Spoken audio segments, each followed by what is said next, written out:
പറ്റിയതിന് ജഗദീശന് നന്ദി പറയുന്നു. നമ്മളെയൊക്കെ നേരത്തെ തന്നെ തെരഞ്ഞെടുത്തതാണ് ഈശ്വരൻ, അല്ലേ? അങ്ങനെ വിശ്വസിക്കുന്നവരല്ലേ എല്ലാവരും? വരാനൊരു കാരണം ഉണ്ടായിരുന്നായിരിക്കാം, പക്ഷെ വരണം എന്നുള്ളത് ഉറപ്പായ തീരുമാനം നമ്മൾക്ക് വേണ്ടി ഈശ്വരൻ എടുത്തത് കൊണ്ടാണ് നിങ്ങളെ ആരെങ്കിലും ഉന്തിയിട്ട് പെടുത്തിയത് രക്ഷപ്പെടുത്താൻ വേണ്ടിയിട്ടായിരുന്നു എന്ന് വിചാരിക്കുക. പെട്ടുപോയി എന്ന് പറയുന്നവരോട് പറയാനുള്ളത്, രക്ഷപ്പെട്ടു പോയി എന്ന് പറയാൻ കുറച്ച് കഴിയുമ്പോൾ അല്പം താമസം ഉണ്ടാവുള്ളൂ. അത് രക്ഷപ്പെടാൻ വേണ്ടിയിട്ടുള്ള കിട്ടിയ മാർഗമാണ്. പല വിധത്തിലും ഓരോരുത്തർക്കും ഓരോ രുചിയാണ്, അല്ലെ? അതുപോലെ എനിക്ക് രുചിച്ചത് ന്യൂട്രി ചാർജ് എന്ന് പറയുന്ന ആ ഒരു സെക്ഷനാണ്. കാരണം ഞാൻ മെഡിക്കൽ ഫീൽഡിലായിരുന്നു, 30 വർഷം നഴ്സിംഗ് സർവീസിൽ ഉണ്ടായിരുന്നു. ഒരുപാട് രോഗികൾ രക്ഷപ്പെടുന്നതും രണ്ടു വിധത്തിലും രക്ഷപ്പെടുന്നത് കണ്ടിട്ടുണ്ട്. മോക്ഷത്തിലേക്ക് പോകുന്നതും മീൻസ് ഹോസ്പിറ്റലിൽ നിന്ന് അവര് വിടവാങ്ങുന്ന രീതിക്ക് വ്യത്യാസമുണ്ട്. ചിലര് നടന്നു പോകും, ചിലര് കിടന്നു പോകും, ഇല്ലേ? ഞാൻ കണ്ടിട്ടുള്ളത് ഷുഗറിന്റെ അസുഖം എന്ന് പറയുന്നത്, അല്ലെങ്കിൽ തൈറോയിഡിന്റെ അസുഖം എന്ന് പറയുന്നത്, ബ്ലഡ് പ്രഷർ കൂടി എന്ന് പറയുന്നത് എല്ലാം ഒരു ചെറിയ ഗുളികയിൽ നിന്ന് തുടങ്ങി ഒരു അവയവത്തിന്റെ വ്യത്യാസത്തിൽ തുടങ്ങി ശരീരത്തിലാകമാനം അവസാനമാകുമ്പോഴത്തേന് ഡിഗ്രി എടുത്താൽ പോലും ഇത്രയും അക്ഷരങ്ങൾ കാണില്ല. അതുപോലെ ഡയഗ്നോസിസ്, അവരുടെ രോഗനിർണയം കഴിയുമ്പോൾ അവർക്ക് ഒരുപാട് ഡിഗ്രികൾ കൂടും, ഹോസ്പിറ്റലിൽ അഡ്മിഷന്റെ എണ്ണം കൂടും. ഇതെല്ലാം ഒടുവിലൊടുവിലാണ് ചിന്തിക്കുന്നത്. അവിടെ നിൽക്കുമ്പോൾ എനിക്ക് അത്രയും ചിന്തയൊന്നുമില്ല. എന്തുകൊണ്ടാണ് രോഗത്തിന് ഭേദമാകാത്ത വിധം ഇത് കുരുങ്ങി പോകുന്നത്? ഒരു കുരു കഴിക്കുമ്പോൾ അടുത്ത കുരുക്ക് വീഴുന്നത് പോലെ ഒരു മുറി ഗുളികയിൽ തുടങ്ങിയതാണ് ഞാൻ. ഒരു മുറി ഗുളികയിൽ നിന്ന് 16 ഗുളികയിലേക്ക് ഞാൻ എത്തിയപ്പോ കട്ടിലിൽ നിന്ന് ഇറങ്ങാൻ വയ്യാത്ത അവസ്ഥയിൽ തന്നെ ശരീരം എത്തി. എന്നെ കൊണ്ട് എനിക്ക് പോലും കൊള്ളില്ലാത്ത ഒരവസ്ഥയിൽ. അപ്പോഴാണ് സാറിന്റെ ഒരു വീഡിയോ, ടൈം പാസിന് കണ്ട വീഡിയോ ആണ്. പ്രാർത്ഥന ഉള്ളിലുണ്ട് 4200 രൂപയുടെ മരുന്ന് 10-ാം തീയതിക്കുള്ളിൽ ഞാൻ ശേഖരിച്ചു വെക്കും, 1 മാസത്തേക്കുള്ളത്. അത് വാങ്ങിക്കാൻ പൈസ ഇല്ലാതായപ്പോഴാണ് വിഷമമായത്. 1637 രൂപ പെൻഷനിലേക്കാണ് മെയ് മാസം മുതൽ ഞാൻ ഉണ്ടായത്. അപ്പൊ ഈ 1637 രൂപ കൊടുത്താൽ ഞാൻ വീട്ടിലെ കാര്യം ചെയ്യുമോ, എന്റെ സ്വന്തം കാര്യം ചെയ്യുമോ, മരുന്ന് വാങ്ങുമോ, ഒന്നിനും തികയില്ല.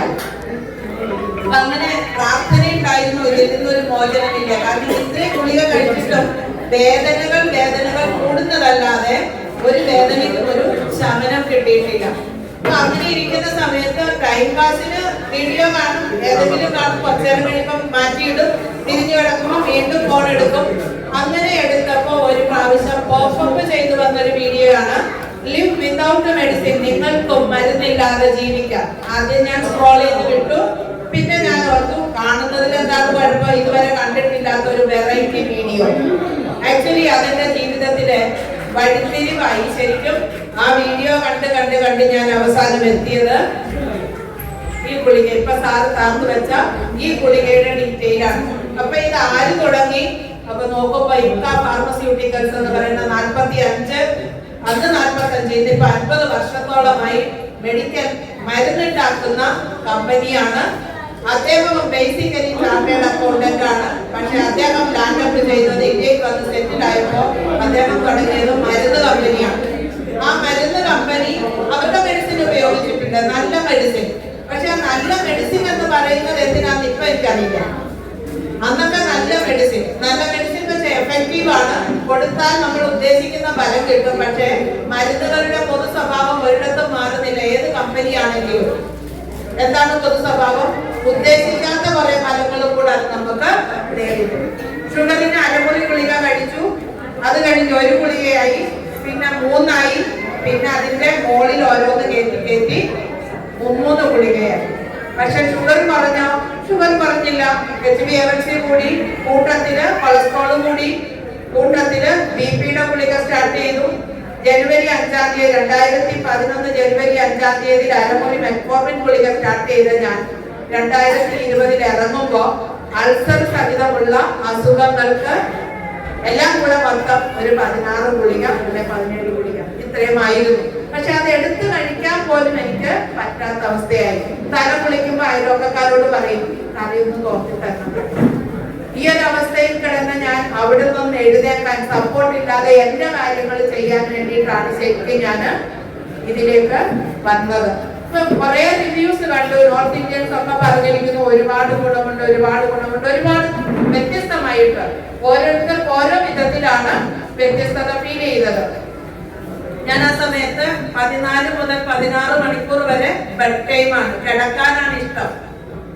അവിടെ നിന്ന് ബെഡിൽ നിന്ന് എഴുന്നേറ്റാൽ സോഫയിൽ കിടക്കും, സോഫയിൽ കിടന്ന് റെസ്റ്റ് എടുത്തിട്ട് അടുക്കളയിലേക്ക് പോകുമായിരുന്നു. അടുക്കളയിൽ ചെന്നാൽ വെള്ളം എടുത്ത് വെച്ചാൽ തിളയ്ക്കുന്നതിന് മുമ്പ് പോയി കിടക്കേണ്ടി വരും. ആ ഒരു ശാരീരിക അവസ്ഥയായിരുന്നു.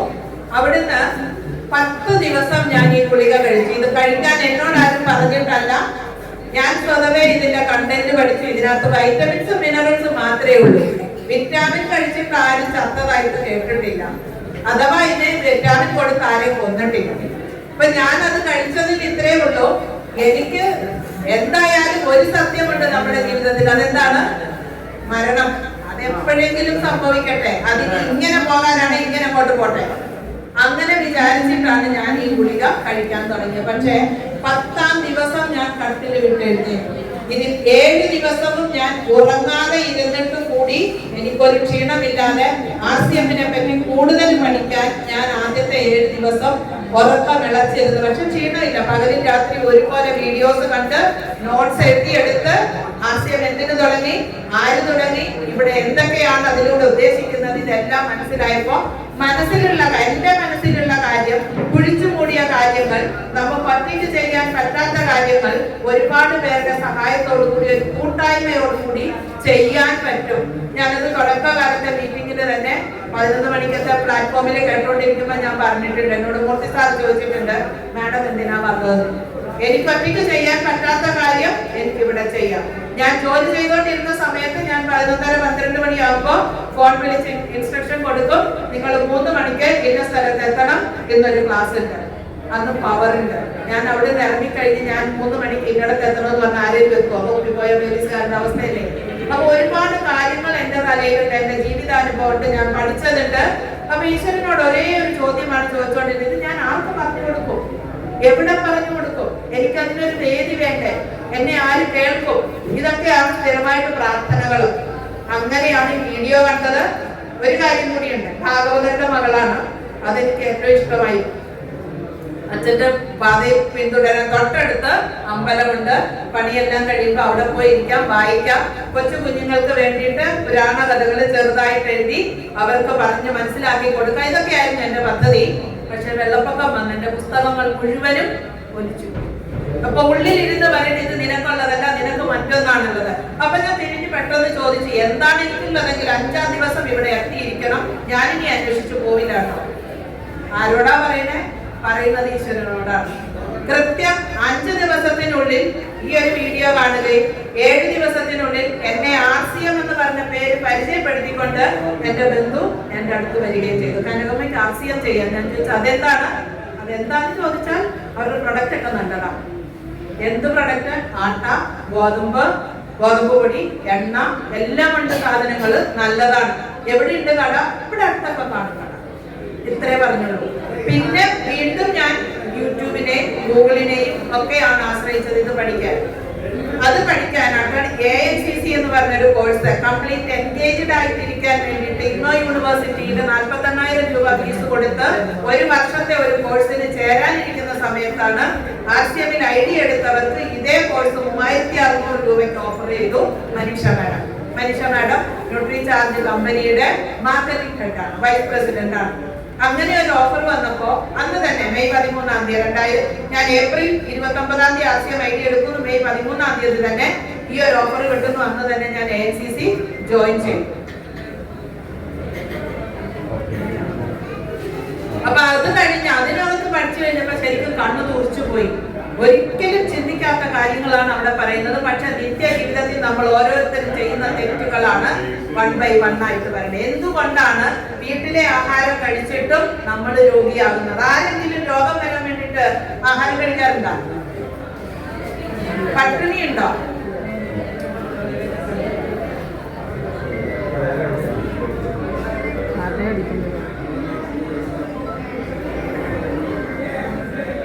നമ്മൾ കടന്നിട്ട് ആരും രോഗിയാവുന്നില്ല. പക്ഷെ ആഹാരം കഴിച്ചാണ് നമ്മള് രോഗിയാവുന്നത്. അപ്പൊ ഈ ഒരു അവസ്ഥയിൽ നിന്ന്, ആ കിടപ്പവസ്ഥയിൽ നിന്ന് പുറത്തു വരാൻ എന്നെ സഹായിച്ചത് ഇതാണ്.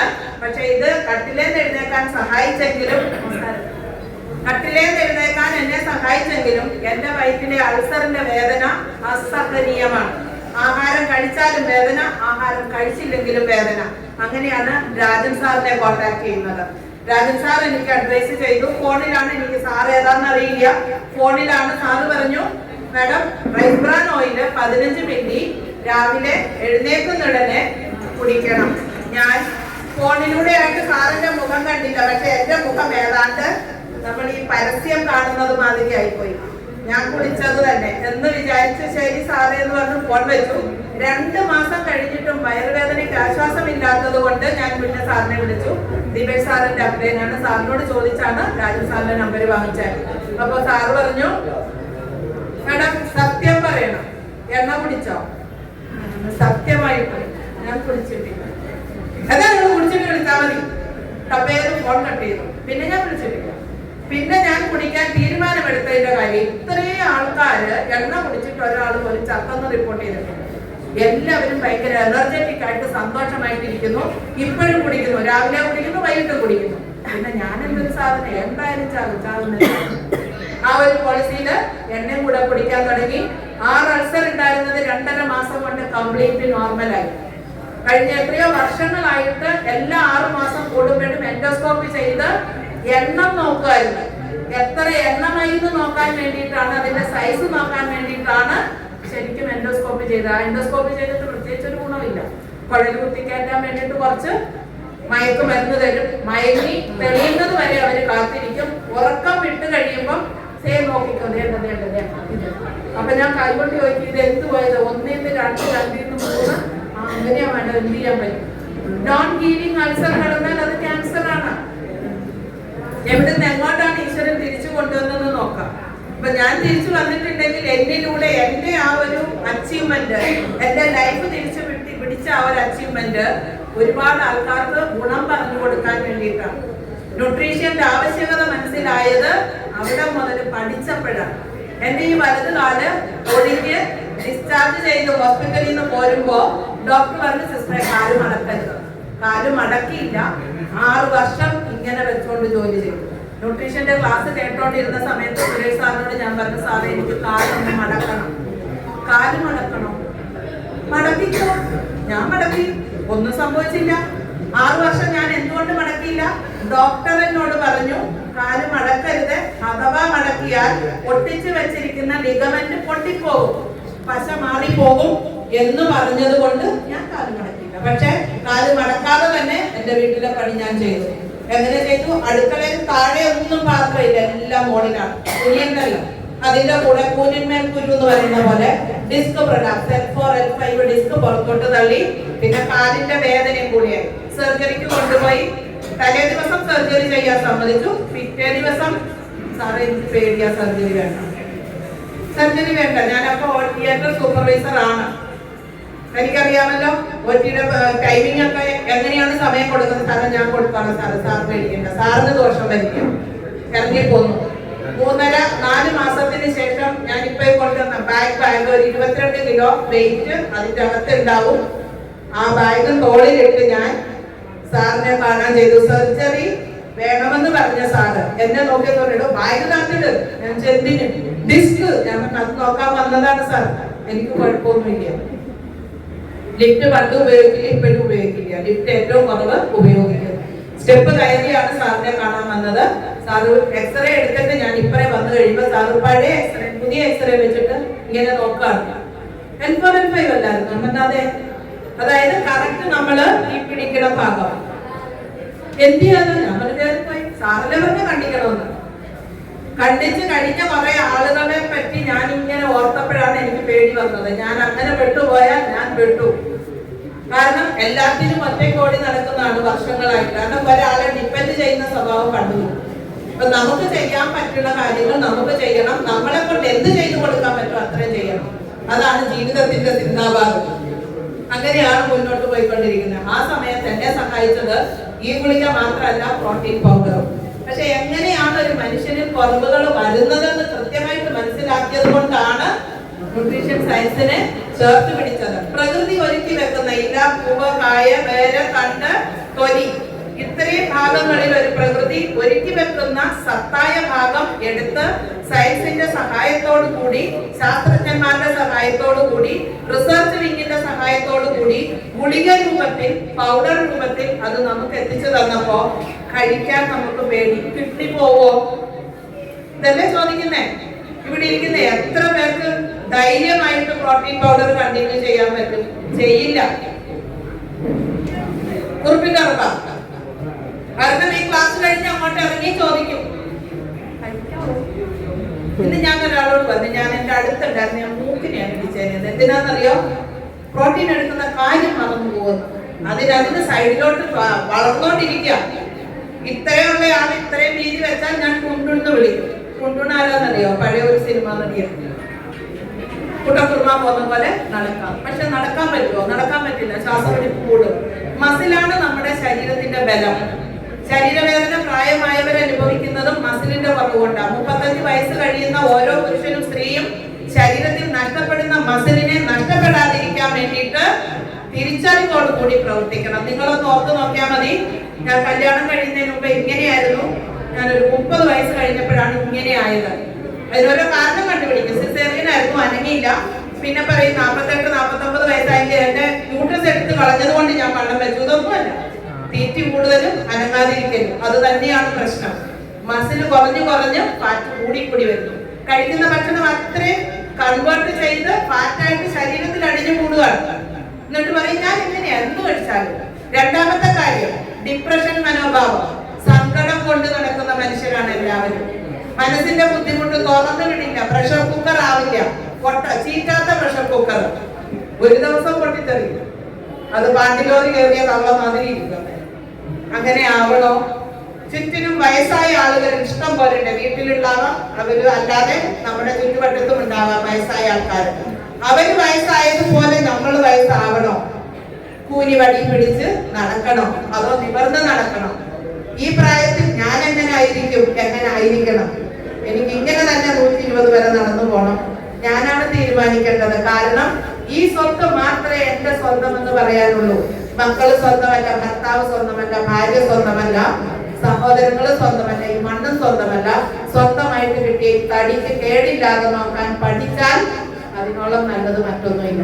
ഈ പട്ടിണി കിടന്നാൽ ചത്തുപോകത്തില്ല. വെള്ളം മാത്രം മതി. 4 ദിവസം, ഒരു ദിവസം 25 ഗ്ലാസ് വെള്ളം വെച്ച് 4 ദിവസം വെള്ളം മാത്രം കുടിച്ച് ജീവിച്ചപ്പോ ഞാനോട്, ഈ പെണ്ണുങ്ങളല്ല ഈ അടുക്കളയിൽ കിടന്ന് എന്തിനാ ഇത്രയും പാത്രം കഴുകുന്നത്? നിങ്ങൾ പാത്രം കഴുകിയാൽ നിങ്ങൾ കഴുകി നിങ്ങളുടെ പുറം വേദന എടുക്കും, കൈതയും സോപ്പ് തീരും. പക്ഷെ ഒരു നല്ല വാക്ക് കിട്ടുമോ? തന്നെ പോലും പറയില്ല. എന്നെ കൊണ്ടൊന്നിനും കൊള്ളൂലാന്നേ പറയുള്ളൂ. അപ്പൊ എനിക്കിതൊക്കെ പറ്റുള്ളൂ. ഇതല്ലേ നമ്മൾ പറയുന്നത്. നമ്മള് പറഞ്ഞില്ലേ, ഇപ്പൊ ഗിരീഷ് സാർ എപ്പോഴും പറയില്ലേ, നമ്മളെ പൊക്കാൻ ആരുണ്ട്? നമ്മൾ പൊക്കോ? ഒരു വീട്ടമ്മ ഇന്ന് രാവിലെ ചോദിച്ചു, എത്ര വീട്ടമ്മമാർ, എന്താ പണി? പണിയൊന്നും ഇല്ല. എന്തുകൊണ്ടാ? വേഷം കെട്ടി പുറത്തോട്ട് പോകുന്നില്ല, വണ്ടിയെ ഇടികൂട്ടി പോകുന്നില്ല, പിന്നെ ബോസിന്റെ ചീത്ത വിളി കേൾക്കുന്നില്ല, ലീവ് തരുന്നില്ല എന്ന് പറഞ്ഞിട്ട് കരഞ്ഞോണ്ട് ഇറങ്ങി വരുന്നില്ല. ഫുൾ സ്വാതന്ത്ര്യമുള്ള ഒരു ജോലി, സ്വയം നിയന്ത്രിക്കുന്ന ജോലി, സ്വയം ബോസാണ്. ആ ബോസ് ഇല്ലെങ്കിൽ ഒരു കളക്ടർ ഉണ്ടാവില്ല, ഒരു SI ഉണ്ടാവില്ല, ഒരു പോലീസും ഉണ്ടാവില്ല, ഒരുത്തരും മര്യാദയ്ക്ക് നടക്കില്ല. വീടെന്ന് പറഞ്ഞ് പുറത്തോട്ട് തിരിച്ചു കയറി വരാൻ തോന്നില്ല എന്ന് പറഞ്ഞ എത്രയോ പേര് നമുക്കറിയാം. വീട്ടമ്മ പണി ചെയ്യുന്നുണ്ട്, വീട്ടമ്മയ്ക്ക് തന്നെ അറിയില്ല എത്ര റോളാണ്. ഇല്ലേ? ഭദ്രകാളിയുടെ വരെ റോളുണ്ട്. ഇല്ലേ? വീട്ടിലെ ഭദ്രകാളി, അത് വരെ റോളുണ്ട് നമുക്ക്. രാവിലെ മുതൽ പാതിരാത്രി വരെ പണിയെടുക്കുന്നത് ആ സ്ത്രീ സ്വന്തം ശരീരം രക്ഷിക്കാൻ, സ്വന്തം ആരോഗ്യം നിലനിർത്താൻ. ആവശ്യത്തിന് വെള്ളം കുടിക്കുന്നുണ്ടോ? ഇല്ല. ആഹാരം കഴിക്കുന്നുണ്ടോ? ഇല്ല. പിള്ളേരുടെ വയറ് നിറയട്ടെ, ചേട്ടന് കൊടുക്കട്ടെ. കിടന്നു കഴിയുമ്പോ അവര് ഞങ്ങള് പറഞ്ഞോ നിന്നോട് കഴിക്കാതിരിക്കാൻ? ഞാൻ കേട്ടിട്ടുണ്ടാ ചോദ്യം. നിങ്ങൾ കാരണമാണ് ഞാൻ രോഗിയായെന്ന് പറഞ്ഞപ്പോ അത് ഞാൻ എടുക്കും. അമ്മയോട് ഞങ്ങള് പറഞ്ഞോ കഴിക്കണ്ടെന്ന്? അമ്മയോട് ഞങ്ങള് പറഞ്ഞോ ടൂർ പോവല്ലെന്ന്? അമ്മയ്ക്ക് പോകളമ്മല്ലായിരുന്നോ? ഇപ്പൊ ആരായി ശശിയായത്? പവനായി, ഇല്ലേ? ശവമായി എന്ന് പറയുന്ന പോലെ. ശരിക്കും അവനവനെ സ്നേഹിക്കുക, അത് പുരുഷനായാലും സ്ത്രീ ആയാലും, എങ്കിൽ മാത്രമേ മറ്റൊരു വ്യക്തിക്ക് നമ്മൾ സ്നേഹിക്കുന്നുണ്ടെന്ന് പറയുന്നത് നമുക്ക് പ്രകടമാക്കാൻ പറ്റുള്ളൂ. മനസ്സുകൊണ്ട് ഒരാളെ സഹായിച്ചതായിട്ട് കേട്ടിട്ടുണ്ടോ? ഞാൻ പ്രാർത്ഥിച്ചേക്കാം, വെറുതെ.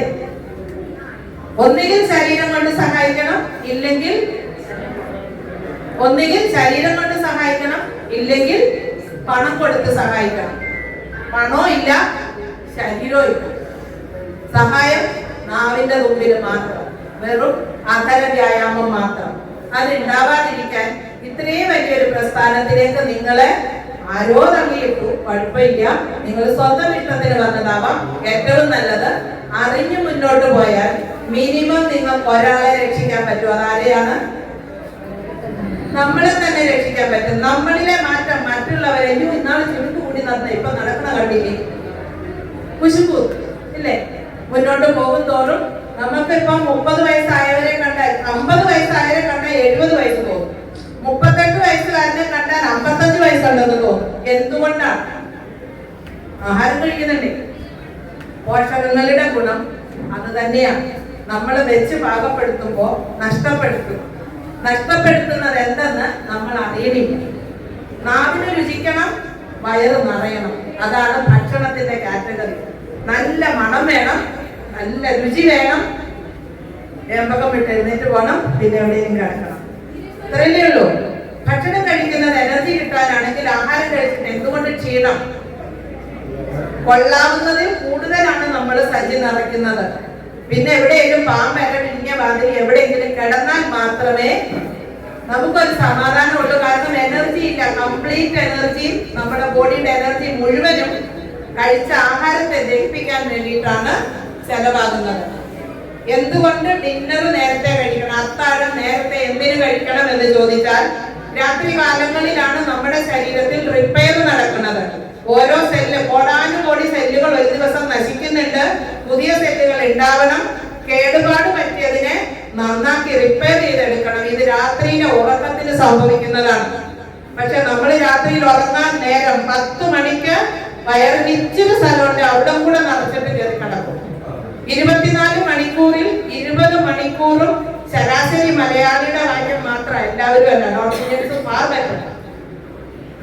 20 മണിക്കൂറും ആഹാരം ദഹിപ്പിക്കാൻ വേണ്ടി മാത്രമാണ് ശരീരത്തിന്റെ ഊർജം ചെലവാക്കുന്നത്.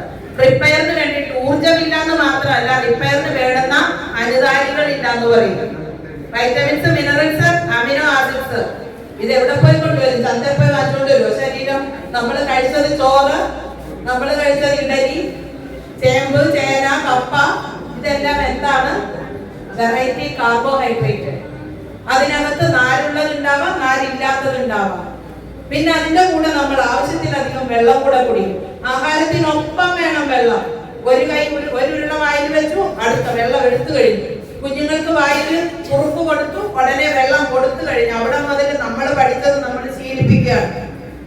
അതിനിടയ്ക്കൊരു കാര്യം പറയാം. ഇപ്പൊ കുറച്ച് സന്നദ്ധ സംഘടന ആൾക്കാര്, ചെറുപ്പക്കാരായ ആൺകുട്ടികളും പെൺകുട്ടികളും സ്കൂളുകളിൽ LKG മുതലുള്ള കുട്ടികൾക്ക് ആഹാരത്തിനെ പറ്റി എന്ത് നല്ല ആഹാരം, പണ്ടൊക്കെ ബാട്ടച്ച് പറഞ്ഞു കൊടുക്കും, മുട്ടച്ച് ബാട്ടച്ച് പഠിപ്പിക്കുന്നത് പോലെ ഏതാഹാരമാണ് ജീവനുള്ളത്, ഏതാണ് ജീവനില്ലാത്തത്, ഡെഡ് ഫുഡ് ഏതാണ്, ലൈഫ് ഫുഡ് ഏതാണെന്ന് അവരെ പഠിപ്പിച്ചു കൊടുക്കുന്നുണ്ട്. എന്നാലേ അവരെ രക്ഷിക്കാൻ പറ്റുള്ളൂ.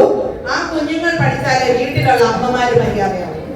ശരിക്കും സ്കൂളുകളിലാണ് നമ്മള് സംസാരിക്കേണ്ടത്, കുഞ്ഞുങ്ങളോടാണ് സംസാരിക്കേണ്ടത്. പോഷകത്തിന്റെ ആവശ്യം എന്ന് പറഞ്ഞാൽ നമ്മളെ നിലനിർത്താൻ വേണ്ടിയിട്ട് വൈറ്റൽസ് എന്നാ പറയുക. ജീവനുമായിട്ട് ജീവനെ നിലനിർത്തുന്നത് എന്തോ അതാണ് വൈറ്റൽ എന്ന് പറയുന്നത്. ഇപ്പൊ ഞാൻ ഹോസ്പിറ്റലിലായിരുന്നു, വൈറ്റൽ സയൻസ് നോക്കാൻ പറയും. കാരണം ജീവന്റെ അടയാളങ്ങൾ, തുടിപ്പുകൾ, BP നോക്കും, ടെമ്പറേച്ചർ നോക്കും, പൾസ് നോക്കും, ശ്വാസഗതി നോക്കും. ഇതാണ് വൈറ്റൽസ്. അതിനെ നിലനിർത്തണമെങ്കിൽ പോഷകങ്ങൾ വേണം. നമ്മൾ കഴിക്കുന്ന പോഷകങ്ങള് കാർബോഹൈഡ്രേറ്റ്, കൊഴുപ്പ്, ഈ 2 പോഷകങ്ങളാണ് ഏറ്റവും കൂടുതൽ നമ്മുടെ ശരീരത്തിൽ ചെല്ലുന്നത്. ഫാറ്റ് കൂടുതലായതുകൊണ്ട് വെള്ളം കുറവായിരിക്കും. വെള്ളം കുടിക്കാൻ ഇഷ്ടമില്ലാത്ത 16 വയസ്സുകാരി എന്റെ അച്ഛൻ എന്നെ കൊണ്ടുപോകും. വെള്ളം കുടിക്കും. എന്താണ്? സ്കൂളിൽ പോകുമ്പോൾ മൂത്രമൊഴിക്കാനുള്ള ബുദ്ധിമുട്ടാണ്. സ്ത്രീകൾ പുറത്തിറങ്ങിയാൽ കംഫർട്ട് സ്റ്റേഷൻസ് വളരെ കുറവാണ്, വൃത്തിശൂന്യതയാണ്. കാരണം പബ്ലിക് ആയിട്ടുള്ള സാധനങ്ങൾ കൈകാര്യം ചെയ്യുന്നത് അതുപോലെ നമ്മൾ തന്നെ ചീത്തയാക്കുന്നു. സൗകര്യം ഒരുക്കി തന്നിട്ടുണ്ടെങ്കിൽ ആ സൗകര്യം ഉപയോഗിക്കാൻ കൂടെ നമ്മൾ പഠിക്കണം. അപ്പൊ അതുകൊണ്ട് തന്നെയാണ് സ്ത്രീകളിൽ പൊതുവെ മൂത്രസംബന്ധമായ ബുദ്ധിമുട്ടുകൾ കൂടുതൽ ഉണ്ടാകുന്നത്. രോഗാണുക്കൾ കെട്ടിക്കിടക്കുന്ന ഇടം മാത്രമല്ല, ഉള്ളിലും രോഗാണുക്കളെ കെട്ടിക്കിടക്കാനായിട്ടും ഉണ്ടാവാനും നമ്മൾ അവസരം ഒരുക്കി കൊടുക്കുക ചെയ്യുക. അപ്പൊ അത് ഉണ്ടാവാതിരിക്കാൻ RCMലൂടെ ആരോഗ്യം എങ്ങനെ പകർന്നു കൊടുക്കണം? RCM ഒരു പക്ക ബിസിനസ് ആണെന്ന് ആദ്യം മനസ്സിലാക്കണം. ആ ബിസിനസ്സിനകത്ത് ഒളിഞ്ഞു കിടക്കുന്ന സേവ, ആ സേവനം എങ്ങനെ ചെയ്യണം? നിങ്ങൾക്ക് ഇഷ്ടമുള്ള രീതിയിൽ നിങ്ങൾക്ക് അതെടുക്കാം. പക്ഷെ അവനവന്റെ രക്ഷയ്ക്ക് എന്ത് ചെയ്തോ അത് മറ്റൊരാളിന് പറഞ്ഞു കൊടുക്കാൻ, നട്ടല് നിവർത്തി നിർത്തി പറഞ്ഞു കൊടുക്കാൻ നിങ്ങൾക്ക് പറ്റണമെങ്കിൽ, ആ ചങ്കൂറ്റം ഉണ്ടാവണമെങ്കിൽ, ആ കോൺഫിഡൻസ് ഉണ്ടാവണമെങ്കിൽ നിങ്ങളുടെ നിത്യഭക്ഷണത്തില് ക്വാണ്ടിറ്റി കുറയ്ക്കണം. അടുക്കളയിലെ ഭക്ഷണത്തിന്റെ അളവ് കുറയ്ക്കണം. RCMന്റെ ന്യൂട്രിചാർജ് സെക്ഷനിലുള്ള സാധനങ്ങളുടെ അളവ് ഓരോ മാസവും റേഷൻ വാങ്ങിക്കുന്നത് പോലെ അത് വാങ്ങിച്ച് ഫില്ല് ചെയ്യണം. ഞാൻ 10-ാം തീയതിക്കുള്ളിൽ 4200 രൂപയുടെ മരുന്ന് ഷെൽഫിലുണ്ടെന്ന് ഉറപ്പുവരുത്തി 30 വർഷം സേവനം ചെയ്തു.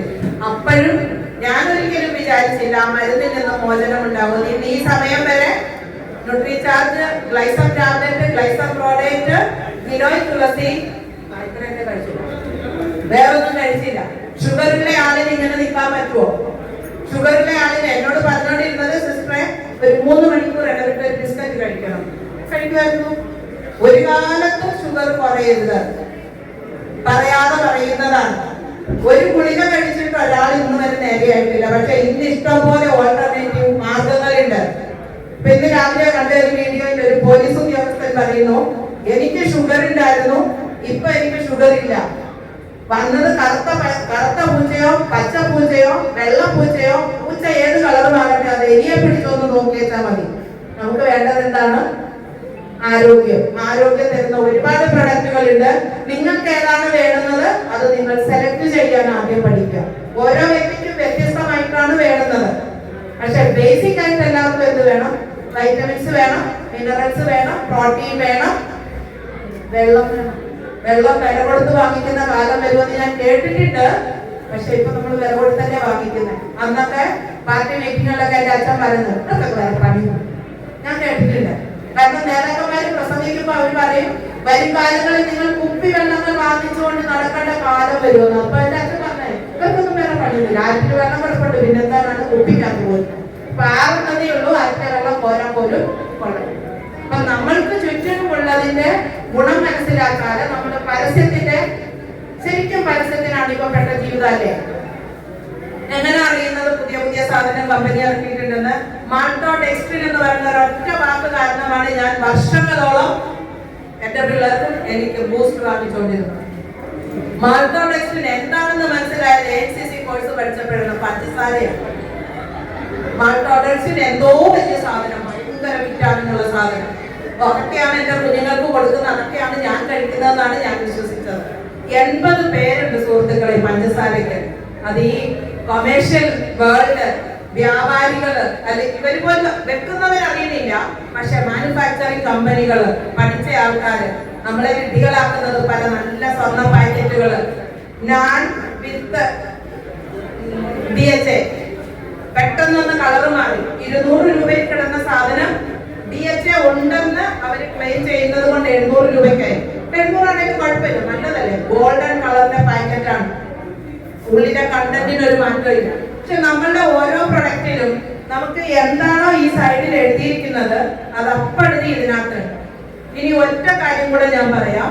മെഡിസിൻ എന്ന് പറയുന്നത് കെമിക്കലാണ്, ന്യൂട്രീഷൻ സപ്ലിമെന്റ്സ് എന്ന് പറയുന്നതും കെമിക്കലാണ്. രണ്ടും വ്യത്യാസമുണ്ട്. എവിടെയാണ് വ്യത്യാസം? മെഡിസിൻ ഉണ്ടാക്കുന്നത് മനുഷ്യനിർമ്മിതമാണ്, ലബോറട്ടറിയിൽ ഉണ്ടാക്കുന്നു. ന്യൂട്രീഷൻ സയൻസിന്റെ സഹായത്തോടു കൂടി ടാബ്ലറ്റ് ആയിട്ട് കിട്ടിയിരിക്കുന്ന വൈറ്റമിൻസും മിനറൽസും പ്രകൃതി നമുക്കായി കരുതി വെച്ച ഇല, പൂവ്, കായ, വേറെ എന്തുമായിക്കോട്ടെ അതിനെ സംസ്കരിച്ചെടുത്ത് ഈ രൂപത്തിലാക്കി തരുന്നു. ഇവിടെ മനുഷ്യനിർമ്മിതമായിട്ട് ഈ കവറൊക്കെ തന്നെ ഉള്ളൂ.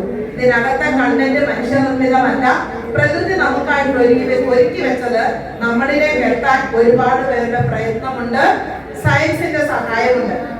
ഇതിനെ വിശ്വസിക്കാതിരുന്നിട്ട് കാര്യമില്ല. സ്വയം വിശ്വാസമില്ലാന്ന് പറയുന്നതിന് തുല്യമാണ്. ഇന്നിപ്പോ പ്രേംചന്ദ് ഗോദാജി വന്നിട്ട് പറയുകയാണ് ഈ ഗുളിക മഹാമോശമാണെന്ന് പറഞ്ഞാൽ ഞാൻ സമ്മതിക്കില്ല. സാറിനെ ഞാൻ കൊടുത്തു, സാർ പോയി സാറിന്റെ പണി നോക്കണം. കാരണം ഇത് കാരണമാണ് ഞാൻ ഇന്ന് നിങ്ങളുടെ മുമ്പിൽ നിൽക്കുന്നത്. ഇന്ന് ക്ലാസിന്റെ ഇടയ്ക്ക് വെച്ച് ഞാൻ വിളിക്കുന്നത് ഇതാണ്. ഇടയ്ക്കിടയ്ക്ക് നിന്നുണ്ടായിരുന്നു ഇല്ലേ? പിന്നെ ഈ കെമിക്കൽ കഴിച്ചാൽ നമ്മളിലുള്ള അസുഖങ്ങൾ പോയി പോയി നമ്മള് ഓടി നടന്ന് പ്രായത്തെ കുറച്ച് നമുക്ക് ഓടി നടക്കാൻ പറ്റും. മറ്റേതോ ഒരു ഗുളികയിൽ നിന്ന് പല ഗുളികയില് ഓടി നടന്നുകൊണ്ട് കഴിച്ച് കട്ടിലയിലോട്ട് കയറ്റുന്നു. ഇതാണ് ന്യൂട്രീഷൻ സയൻസും അഥവാ ന്യൂട്രീഷൻ നമ്മുടെ ആവശ്യകതയെ പറഞ്ഞു തരാനുള്ളത്. എന്നെ അഴിച്ചുവിട്ടാൽ ഇങ്ങനെ പോയിക്കൊണ്ടിരിക്കും, പറഞ്ഞു തീരില്ല. എന്തായാലും ക്ഷമയോടെ കേട്ടിരുന്ന എല്ലാവർക്കും നന്ദി. വീണ്ടും നമുക്ക്